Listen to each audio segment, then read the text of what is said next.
But today I'm going to talk about Tekkalakota, and I think some of these details, some of you have already heard, but my plan is to outline the history of research and talk a little bit about our future plans, and then try to discuss some of the broader implications of this research. And then I'll today focus specifically more on the context of the Iron Age remains that we have here. So Tekkalakota is located in Siruguppa Taluk of Ballari district in northern Karnataka. And so it is in this semi-arid interior of the peninsula, which is known for the rocky landscape, rich mineral deposits, and this evidence we have for very long sequences of human occupation, which has been documented at many archaeological sites in the region. So Tekkalakota has long been known as a site type of the Southern Neolithic. So that means it defines what we think of as the Southern Neolithic. And excavations were conducted on the central hill of Tekkalakota in the 1960s by Dr. M.S. Nagaraja Rao. And there he documented evidence for habitation, human burials, and rock art that dated from early third through mid-second millennium BCE. And so additionally, these excavated sites of Nagaraja Rao were sampled by a team that was working on early processes of domestication and regional patterns of subsistence in the 1990s. So Dr. Ravi Korisetter and Dorian Fuller and their team. So this Zoom control, sorry, is getting in the way of my slide. Here we go. So Tekkalakota also has very substantial remains, in addition to the Neolithic, that would date to the subsequent cultural periods. That includes the Iron Age, early historic period, and medieval era also. So these later remains, particularly those that were associated with Iron Age and early historic periods, were the subject of a systematic survey and surface collection project that I did with Ashok Abkari in 2005. And during the survey, we documented a number of sites and features that spanned the Neolithic through medieval periods. So I'll quickly discuss my general findings from this 2005 survey and then come back to some of the relevant sites shortly. So the original focus of this study in 2005 had actually been the Ashokan edicts that are located nearby at Nittor and Udagolam. And when we looked in these areas around the edicts, there was no evidence for any significant occupation or activity, though we did find some evidence for megalithic activity. So this upper right, you see there's one urn burial there that was close to the Nittor edicts. And then here you see, I think, like a cyst burial or something by the Udagolam edicts with that capstone removed. But unfortunately, because of the rice paddy cultivation near the Nittor edicts and the quarrying that has happened over the years at the Udagolam edicts, these megaliths are largely destroyed, and the context of these edicts is now mostly destroyed. But really, it's evident that there is no major occupation by these two edicts, and the main features that we have are the megaliths. So really, in those later periods also, the major occupations, again, looking at this map, are at Tekkalakota. So I'll quickly show you sort of the major Iron Age early historic sites that we have at Tekkalakota, and then I'll again come back to some of these areas to talk about our future plans. So based on the surface remains, and this is primarily identifying ceramic types, and then also presence or absence of iron slag and lithics, microliths, we find two major areas of Iron Age and early historic activity on two sides of the Tekkalakota Hills.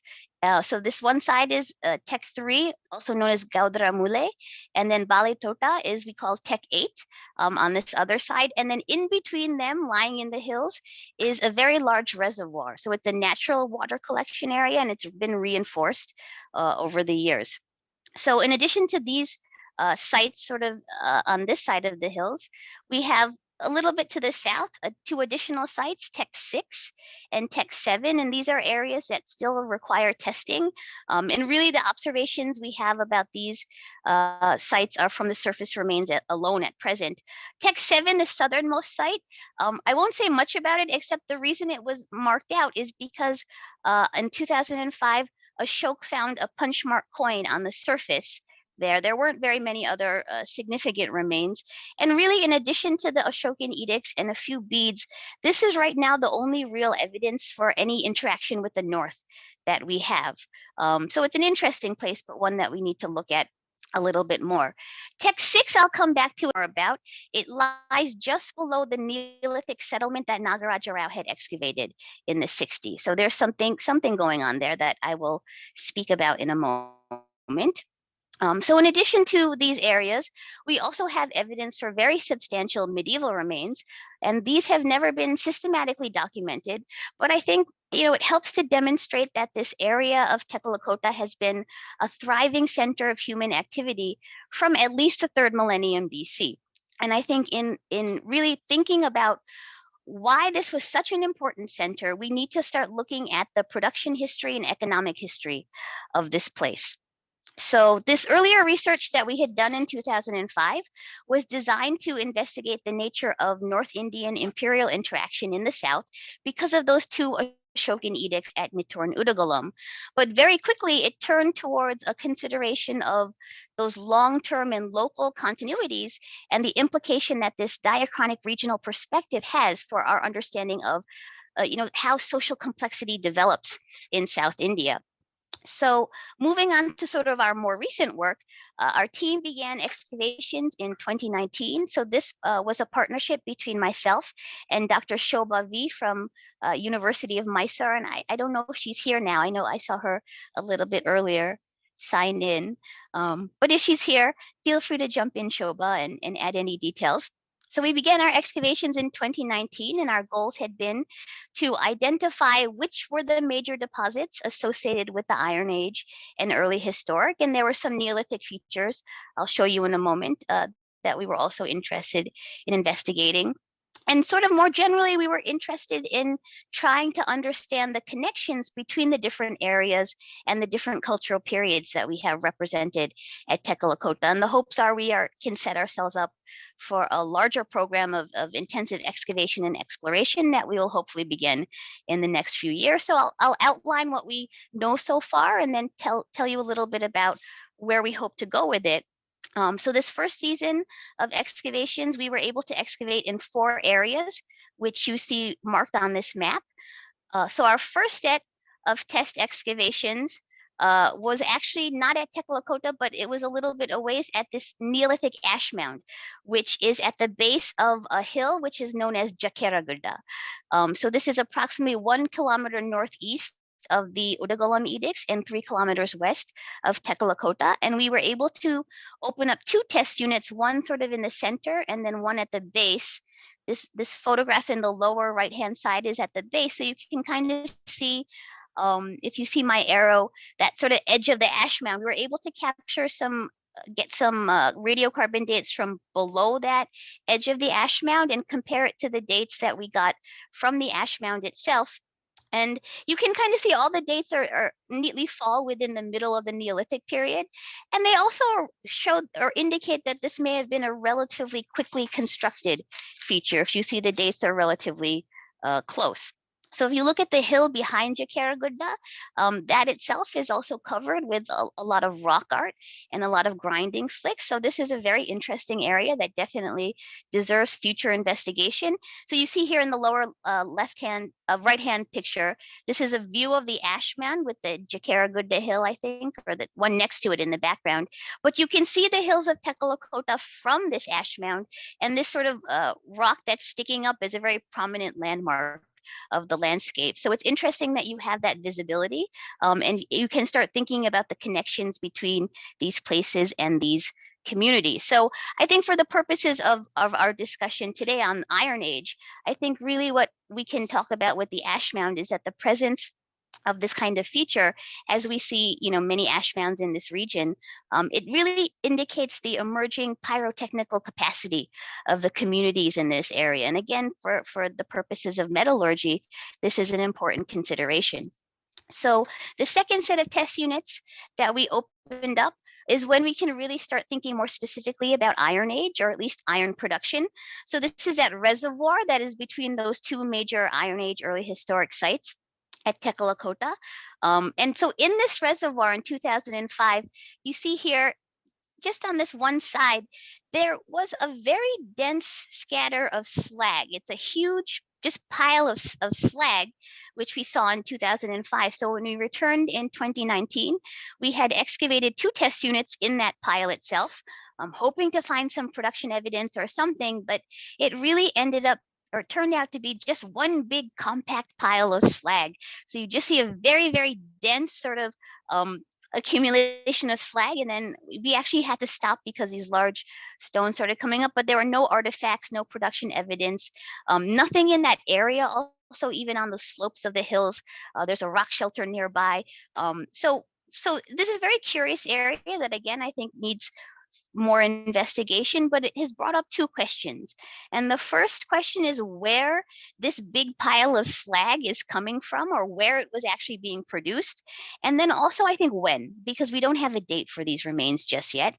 And I guess the second question, somewhat related, is if this slag is not being produced in this location, then why was it being brought here and piled up so close to this major water source at this reservoir? And, one possibility maybe is that it was being used as a construction material to build some earlier bund for the reservoir, which again is a natural water collection area that's been built up. So I think these are questions that we should continue to think about, but we can also keep thinking about as we look at the next 2 areas that we tested in 2019. And we do have some radiocarbon dates for one of these areas.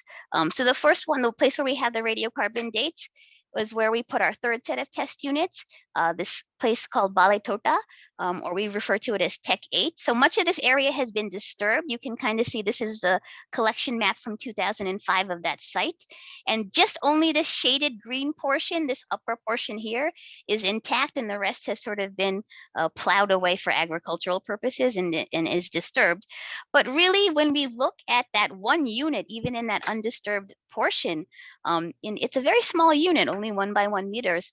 Still, we found a wealth of evidence that really allows us to pinpoint the transition between the Iron Age and the early historic period.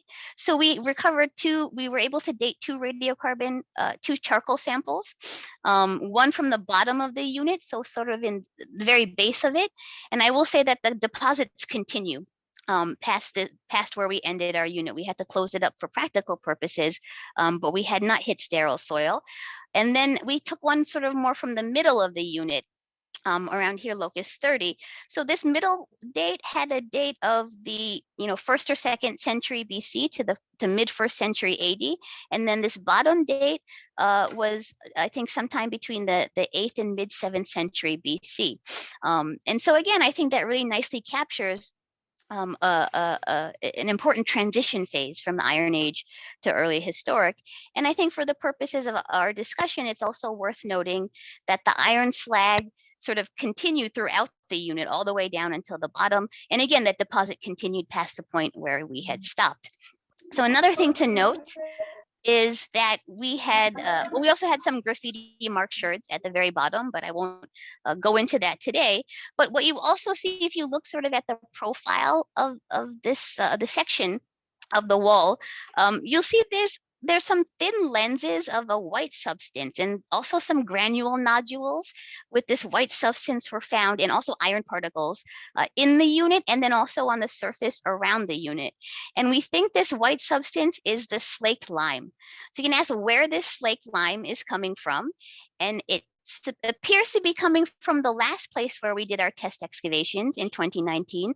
This is the Gaudramule, or Tech 3, on the other side of that reservoir, the other side of the Tekkalakota hills. So we had, done the surface collection in 2005, and you see the chart sort of comparing all the different sites and the different types. And really this examination suggested that this Tech 3 is contemporaneous with Tech 8, with that Baletota I just showed you, although we don't have any radiocarbon samples from this location just yet, but it's very rich in surface remains. So when we had done the test units across this site, actually what it had showed is most of the site is disturbed. So the uppermost levels had, a very high density of artifacts, and they were completely mixed, and then it dropped off very quickly, I would say probably about 40, 50 centimeters or so. And that would suggest that we had at one time a very rich deposit deposit of early historic remains and maybe even Iron Age remains, but that it was a shallow deposit and very quickly or easily disturbed from the plowing activities. So if you see this one location here of the Tech 3, it's a little bit that whitish soil. And again, from these photographs, this aerial view, you'll see this sort of ashy part of soil in the innermost location of this site. And again, this is that slate lime material, which I think even the local people would come in, they would tell us that they would take the soil from this place and use it to make the plaster for the floors of their houses. So this slate lime actually seems to be coming from this boulder. So you see different angles of it in these photographs, and this boulder is kind of located on this edge, along the edge of this site just here, basically. And we haven't excavated adjacent to this boulder just yet, but this is certainly on our list of the next things to do. But we had excavated some units around it, and those were disturbed. But again, they didn't yield any evidence of production, so no tuyers, no crucibles or anything, just slag is present, and this slate lime sort of deposit. So this same sort of deposit was actually noted on the equipment of the local blacksmith in Tekkalakota. So this is his sort of equipment there, and you can see that same whitish substance there. And the blacksmiths in Tekkalakota, they no longer produce iron or engage in this work, but from discussions with them, we learned that their ancestors had used the lime in the past to generate the heat. And they had told us about the source of that limestone that they were using, and it is actually this source right here. This is a limestone outcropping that is close to Udagalom. It's not a very large one, but this is according to the local people what their ancestors were using in the past. So this is what we have so far from our 2019 research. So before we conclude, I just want to highlight one more area which I had shown you earlier. And this has yet to be systematically studied, but I think it's relevant for our discussion. I think it's an important location, and that is this Tech 6, which is just below that original excavation site of Nagaraja Rao. So in 2005, I had identified it as a site because there was a small water collection area in the corner of this site. You can kind of see it's sort of been reinforced by a bund sometime in the past there.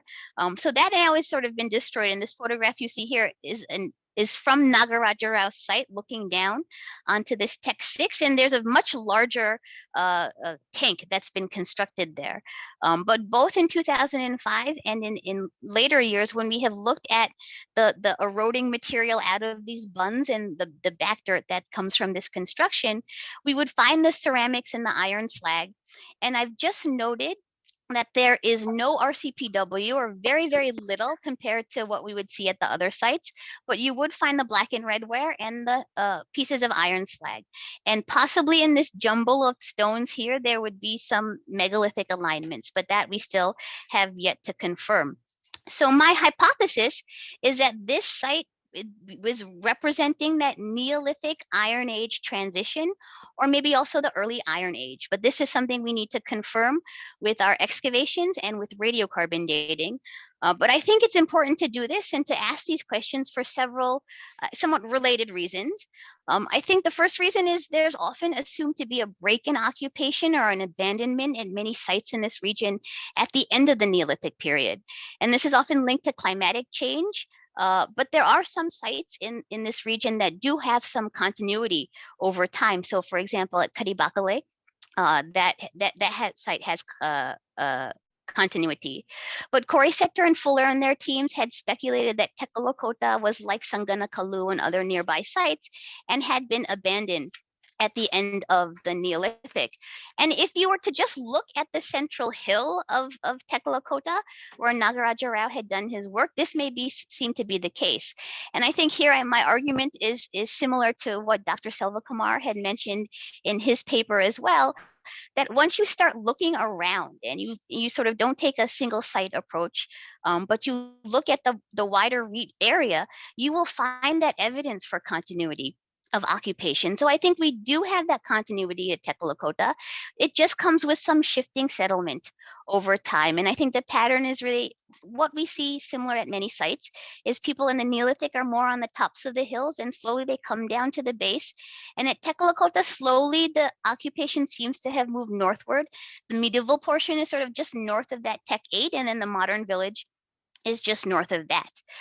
So why I think it becomes particularly important to examine this Neolithic Iron Age transition or this early Iron Age period, I think it brings to mind another comment that was made, I think yesterday by Professor K.P. Rao in his paper, that comment he made about the co-occurrence of the megaliths with the Neolithic sites in regions like Bellary district. And I think that main point that is needs to be made is that these Iron Age traditions are developing out of local Neolithic traditions.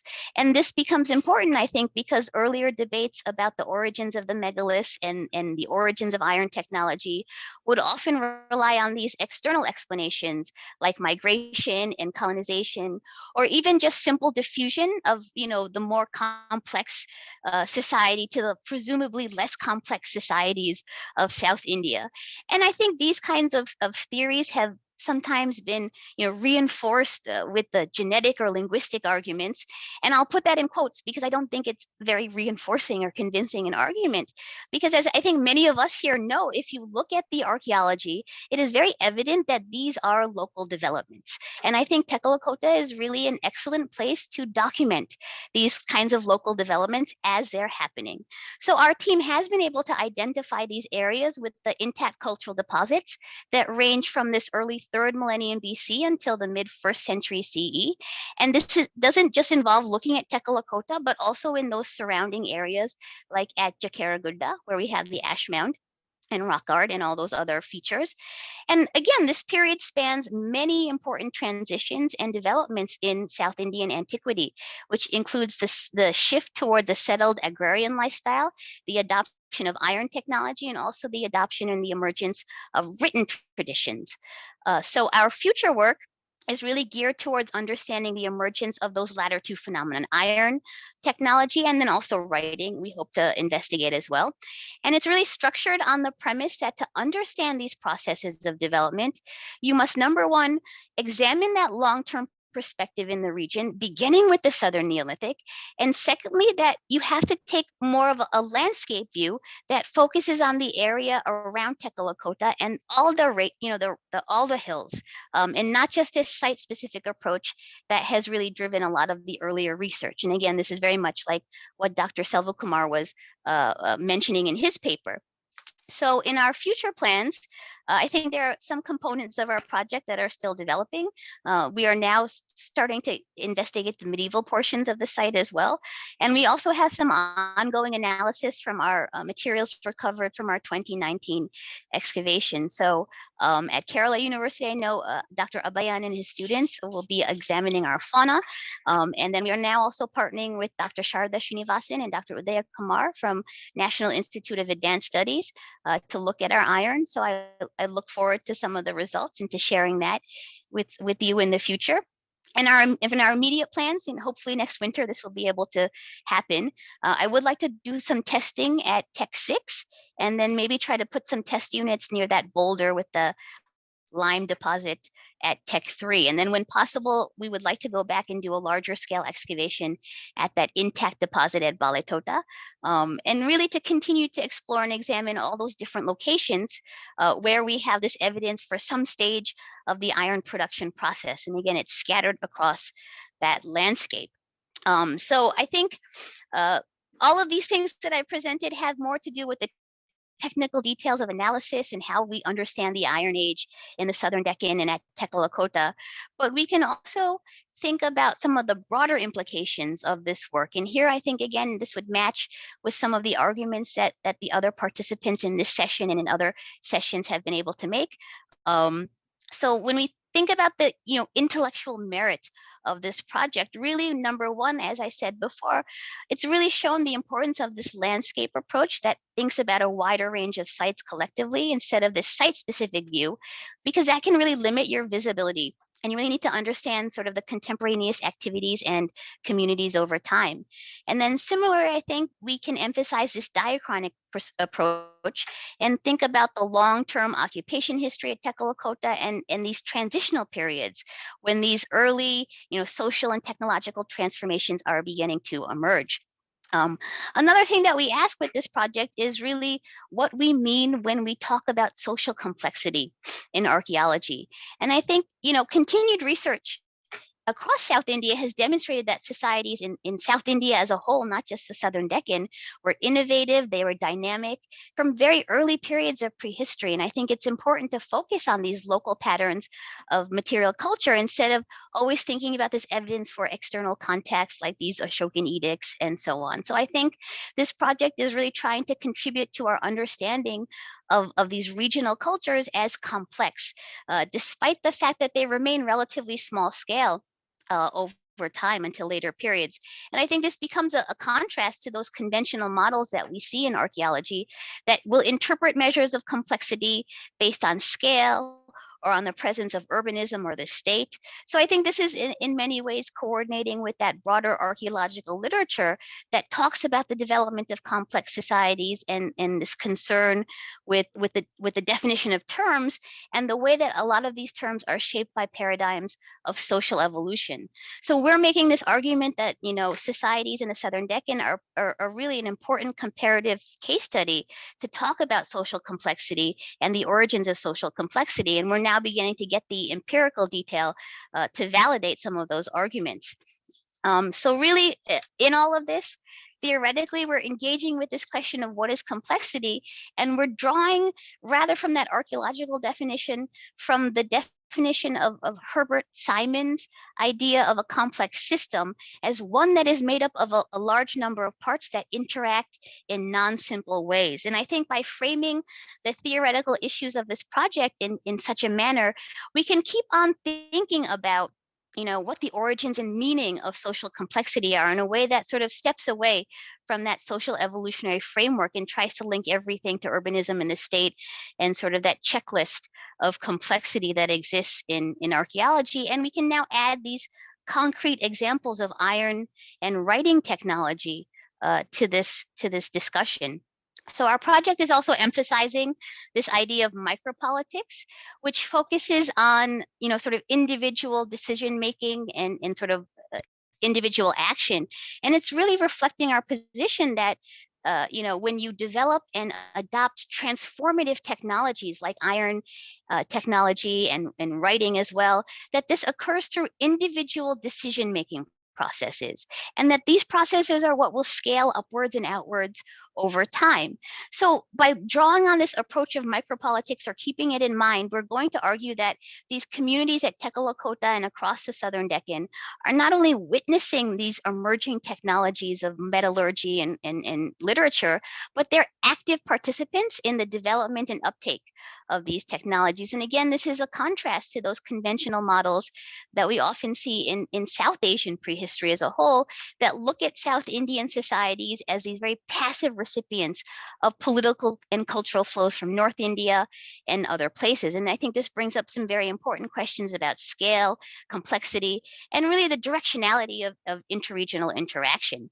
So just to conclude, I think it's really evident that Tekkalakota has for a very long time been in a very important regional center in the Southern Deccan. And I think beyond the Neolithic, that importance continues. And our team has really been able to recover enough evidence to tell us that we have, representative we have sites representing these time periods across this area. And hopefully with continued research, we'll be able to really elaborate on the economic and social processes that made Tekkalakota such an important center over time. So I think where I'll stop for now, but there's many people and organizations that should be thanked for the work that we have been able to do. And I'd also like to thank Dr. Abayan again for inviting me to participate in this webinar, and to all the webinar organizers and participants as well. And again, I think I have a few moments for any questions, but my email addresses are here. So I certainly invite anybody to please be in touch with questions or comments. And certainly I invite any suggestions based on what I've spoken about today. So thank you very much.